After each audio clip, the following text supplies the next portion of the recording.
Bonjour à tous et bienvenue dans ce passionnant cours consacré à la communication. Nous sommes heureux de vous retrouver. Un petit rappel des objectifs de ce cours. 1. Compréhension des principes fondamentaux de la communication. 2. Identification des types de communication. 3. Application des techniques de communication. 4. Rédaction claire et structurée. Les prérequis. 1. Maîtrise de la langue d'enseignement, tant à l'oral qu'à l'écrit. 2. Notions élémentaires de communication interpersonnelle. 3. Connaissances de base en informatique. Dans cette vidéo, nous allons détailler les 2 premiers chapitres de ce module. La carte mentale offre une vue d'ensemble sur ces 2 chapitres, en mettant en évidence les concepts clés et leurs interconnexions, ce qui facilite la compréhension globale et l'organisation des idées. Chapitre 1. Généralité sur la communication. Définition. La communication est un échange, une relation établie entre 2 ou plusieurs interlocuteurs, elle évolue tout au long du processus. C'est un système composé de plusieurs éléments, reliés entre eux, qui donnent du sens aux messages échangés par les acteurs. Informer et ou communiquer, quelle différence? On emploie indifféremment information et communication, pourtant une nuance sémantique s'impose. En effet, informer désigne l'action d'avertir, instruire, réciter, relater, diffuser des faits. Cette action se réalise dans un seul sens, émetteur-récepteur, exemple de la note d'information, communiqué de presse. Par ailleurs, communiquer signifie l'action de mettre en commun, partager, échanger, être en relation, elle se réalise dans 2 sens. Émetteur-récepteur, l'un envoie le message, l'autre réagit en répondant. Exemple, conversation, débat, visioconférence. Émetteurs-récepteurs sont appelés aussi les acteurs de la communication. Les types de messages.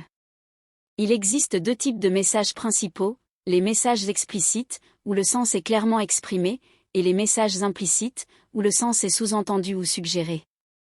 Les différentes formes de communication. Vous pourriez croire que seules les paroles sont importantes au cours d'une conversation entre 2 personnes. Pourtant, si vous écoutez bien le débit et le ton de voix des 2 personnes et si vous observez bien leurs gestes et leurs expressions faciales, vous pouvez facilement décoder une foule d'informations qui complètent les messages transmis. La communication s'effectue toujours sous 2 formes. La forme verbale, émise par la parole, constituée de mots d'un langage donné. Elle désigne l'ensemble des éléments d'information transmis par la voix lors d'une situation de communication, entretien de vente, étude, enquête. C'est une façon structurée et codifiée d'exprimer une idée, un besoin.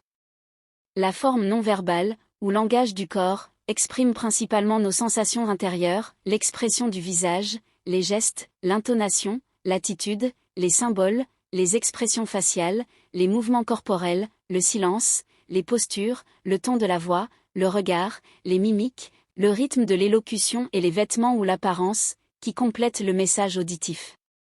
La communication non verbale exprime les émotions, les sentiments et les valeurs. Cette communication renforce et crédibilise le message verbal lorsqu'elle est adaptée, mais peut décrédibiliser ce même message si elle est inadaptée. Les malentendus, les conflits. Le malentendu est la mauvaise interprétation d'une information ou d'un message, c'est une incompréhension entre 2 ou plusieurs personnes, ce qui mène à un désaccord entre ces derniers. Chapitre 2. Les schémas et modèles de communication. Dans cette vidéo, nous allons prendre 3 exemples spécifiques de schémas et modèles de communication. Les théories de la communication sont multiples, nous privilégions celles qui reposent sur différents modèles, le modèle linguistique et la théorie des rôles, la théorie de l'information et le modèle cybernétique. Le modèle de la linguistique et des théories des rôles. Le langage articulé est une faculté humaine s'appuyant sur un système de symboles, de signes conventionnels articulés auxquels s'associent inévitablement à des images, c'est-à-dire les sons produits déclenchent des images, dites acoustiques, renvoyant forcément à un interprétant. Il s'agit du sens octroyé au référent, à l'objet en question. Les linguistes se sont penchés sur la problématique de la communication en dressant ces modèles susceptibles d'analyser et expliquer les problèmes authentiques afin de mieux communiquer. La communication est une exigence fondamentale essentielle à sa subsistance spirituelle tout comme la consommation de nourriture dans l'ordre physiologique. Le psychologue allemand Karl Bühler a distingué 3 facteurs qui interviennent dans le processus de la communication. L'émetteur. Le destinataire, ou le récepteur. Le référent, ou le contexte. Implicitement, il propose 3 fonctions du langage qui leur correspondent. La fonction expressive, en relation avec l'émetteur du message. La fonction conative, en rapport avec le destinataire. La fonction référentielle, correspondant au référent. Le modèle de la théorie de l'information.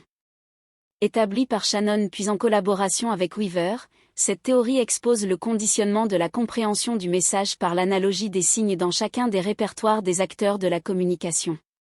La réception sera optimale si les signes sont communs.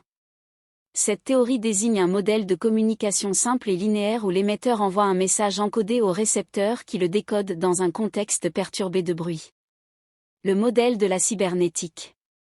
Œuvre de l'américain Wiener, développée en 1948, elle s'intéresse aux systèmes autocontrôle et des communications tant dans la machine que dans l'animal.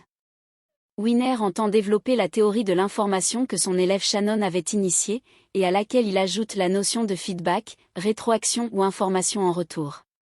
Cette théorie tend à penser la communication en termes d'action-influence sur le récepteur. Wiener, en tant que cybernéticien, ajuste ce schéma linéaire en ajoutant certains éléments constituant le fondement même de la cybernétique. Il accorde plus d'importance à l'influence et intègre la notion de feedback influent à son tour sur l'émetteur qui sera amené à ajuster son message de départ.